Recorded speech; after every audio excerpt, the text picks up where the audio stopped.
Galera, é o seguinte, não, você não tá vendo errado. O que temos na nossa frente nesse momento é o famigerado Xbox Series S, e é dele que a gente vai falar hoje. Todos nós já sabemos por que o Xbox Series S recebeu esse adjetivo. Não apenas parte da comunidade o considera uma plataforma fraca, como também um desenvolvedor ou outro já veio ao público reclamar do poder do console. E bem, as críticas da comunidade são sempre bem-vindas, afinal a gente é quem consome o produto. Já dos desenvolvedores, em uma era em que se tem preguiça de otimizar até para as plataformas mais fortes, não sei se são tão válidas. O fato é que enquanto alguns reclamam do Series S por ele ter um poder mais tímido, eu, por outro lado, do ponto de vista técnico, acho um console interessantíssimo, porque dependendo da demanda e otimização de um jogo, ele pode alcançar performances altas, nos fazendo questionar que artimanha técnica durante o desenvolvimento de um jogo foi feita para isso poder acontecer. E é aí que aparecem os 120 quadros por segundo. Existe uma lenda urbana que a gente abordou no canal recentemente sobre o que Assassin's Creed Unity fez em consoles como o PS4 e por que isso se tornou uma polêmica tão grande.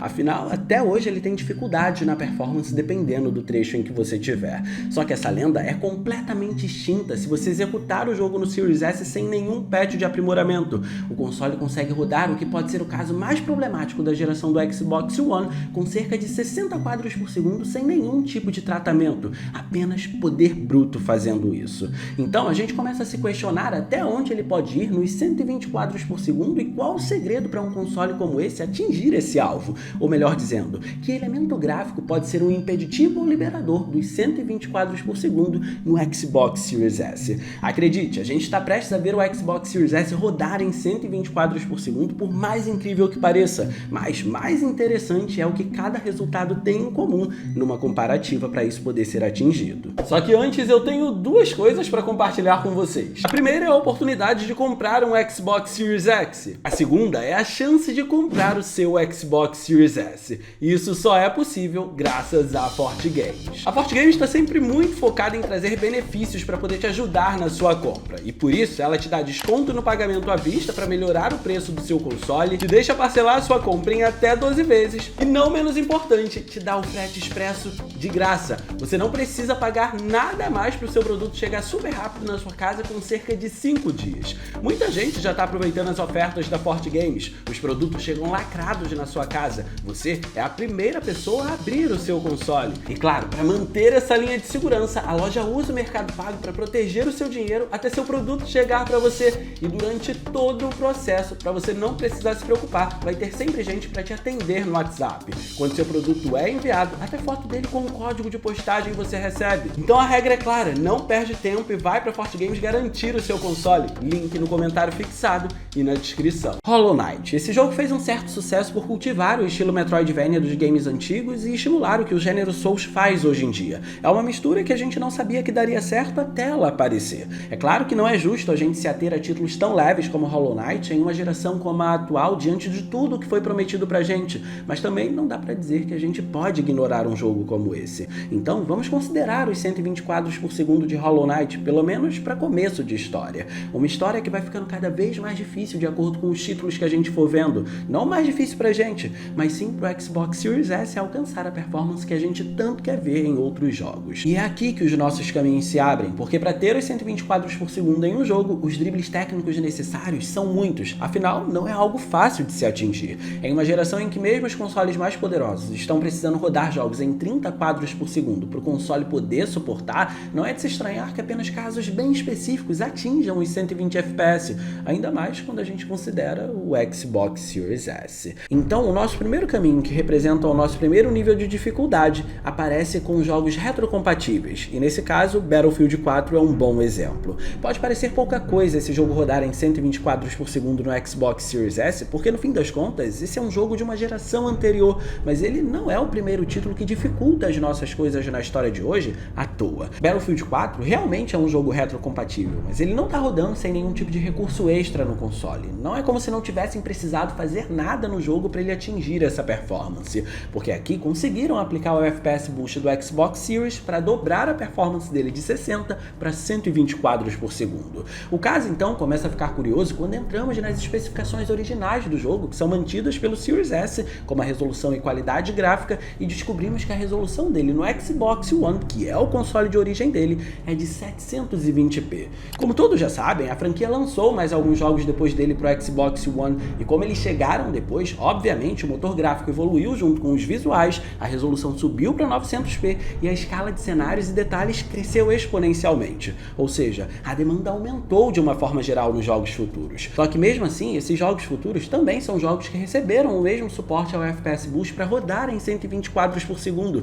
A diferença é que o Series S não conseguiu atingir essa performance no caso deles, e é isso que torna Battlefield 4 tão interessante no console para a gente estudar, porque parece que principalmente uma resolução mais alta dentro de uma demanda gráfica mais agressiva foi um problema para o console não atingir esse feito através do FPS Boost com os jogos que vieram depois de BF4. E como o quarto jogo, ao contrário dos outros, usa 720p, os 120 FPS foram atingidos pelo Xbox Series S. É importante manter em mente, inclusive, que o FPS Boost não é nenhuma tecnologia de aprimoramento manual dos desenvolvedores. Aqui a gente está falando só de um recurso extra que mexe apenas no código-fonte do jogo e libera a trava da performance original, ou seja, não tem otimização do desenvolvedor para ajustar a performance de acordo com o poder do console de maneira mais minuciosa. Se a trava for liberada, a responsabilidade de manter ou não a performance é apenas do Xbox Series S, não tem a interferência do desenvolvedor. Então, por isso a estrutura do jogo original é um fator tão determinante no caso da retrocompatibilidade para que os 120 quadros por segundo sejam alcançados através do FPS Boost,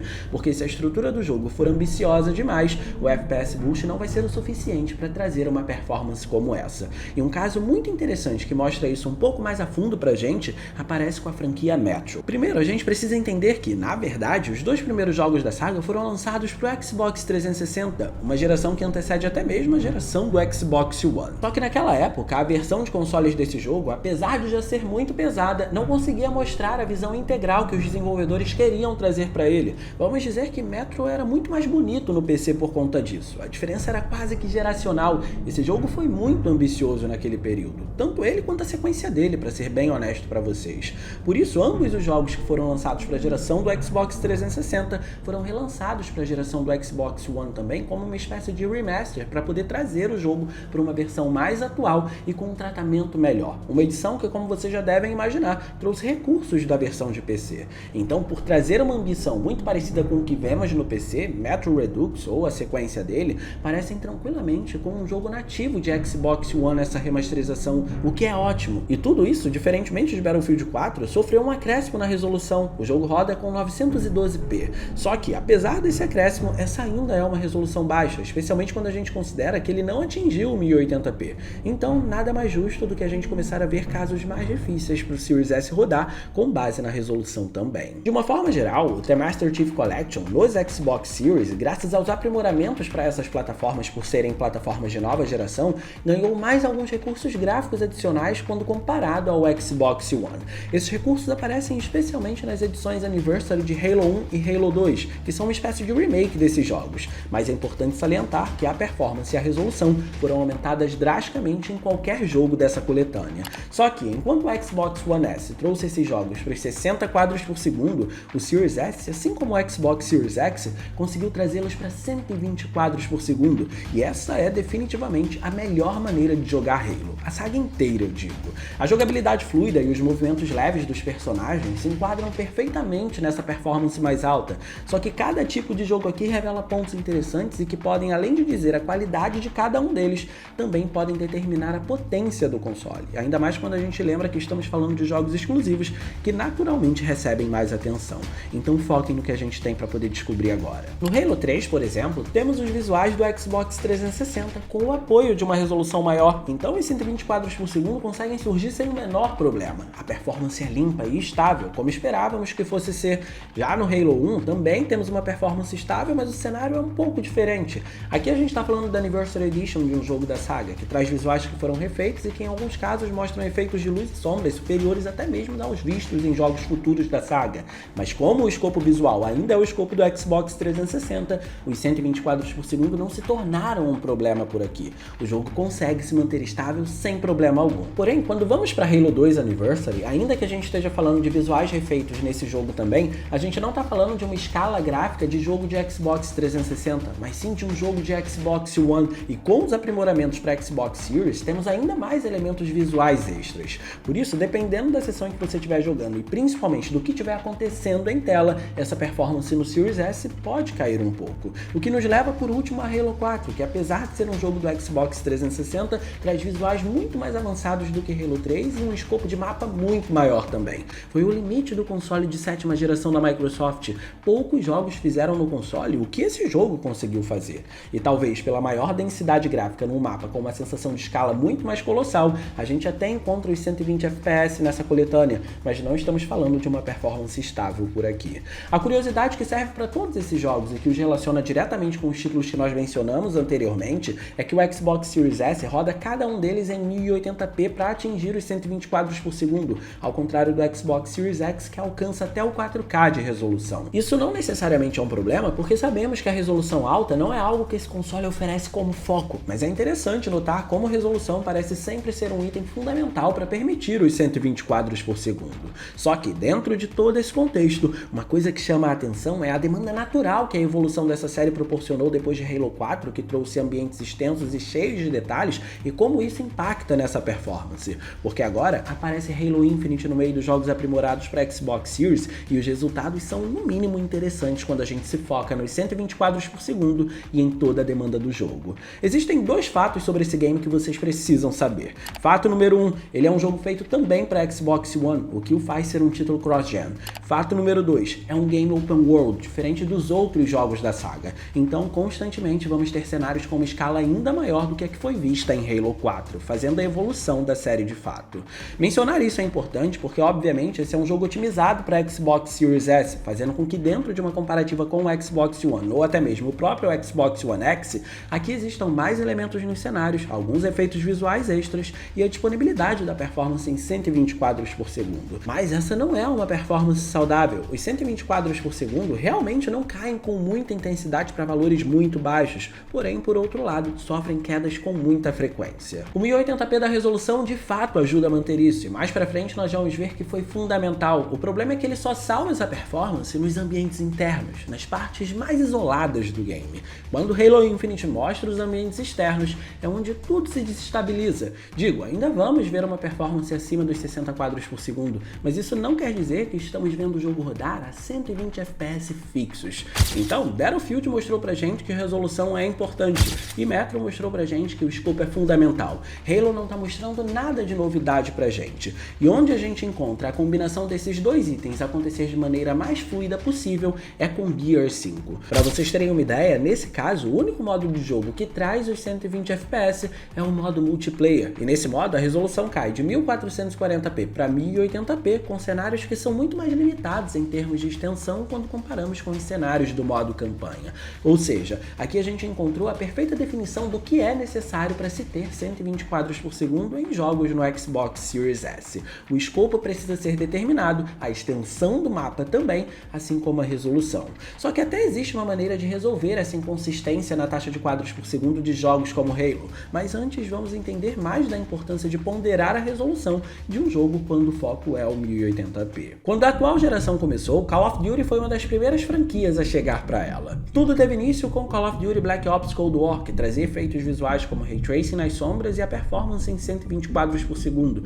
O problema é que nenhuma dessas possibilidades apareceram para o Xbox Series S. Depois então veio Call of Duty Vanguard, que trouxe os 120 quadros por segundo para o console mais tímido da Microsoft, usando o 1080p, só que junto de uma performance relativamente instável, embora superasse os 60 quadros por segundo. Em seguida, tivemos o Call of Duty Modern Warfare 2, que traz os 120 quadros por segundo para o console também, mas se concentrou um pouco mais nos visuais e na resolução. Isso fez com que o jogo se apresentasse com uma resolução de 1440p no Series S de fato, mesmo ele sendo um console mais fraco. Mas não só, os 120 quadros por segundo tem muito mais problemas do que no Vanguard, como o modo em 60 quadros por segundo também tem. Ou seja, o acréscimo na resolução foi claramente uma dificuldade para a performance, mas para esses problemas existe uma solução.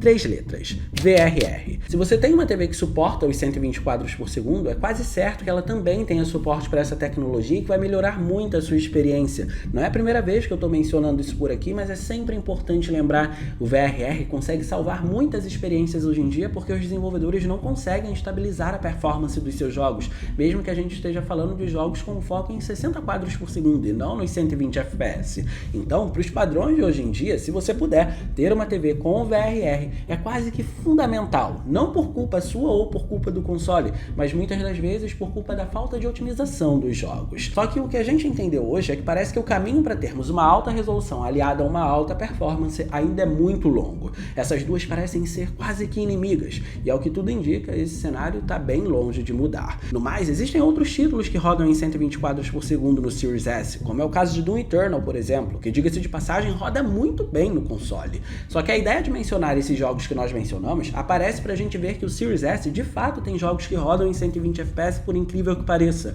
mas cuidar da resolução nele é ainda mais importante do que nos outros consoles. Mas agora eu tenho uma pergunta muito genuína pra te fazer. Ter 120 FPS em um jogo é fundamental ou é só uma regalia que, se não tiver, também não vai fazer diferença na sua experiência? Eu quero saber o que você pensa sobre. E no mais, eu vou ficando por aqui. Eu espero muito que vocês tenham gostado desse vídeo. Se vocês gostaram, não se esqueçam de clicar no gostei, porque isso ajuda pra caramba. E de quebra você faz a boa ação do dia e se inscreve no canal ativando o sininho das notificações para não perder os vídeos que a gente postar por aqui. Minhas redes sociais vão estar aparecendo aí, se vocês quiserem trocar uma ideia, eu sou todo ouvidos. Era isso, um grande abraço e a gente vai se ver na próxima.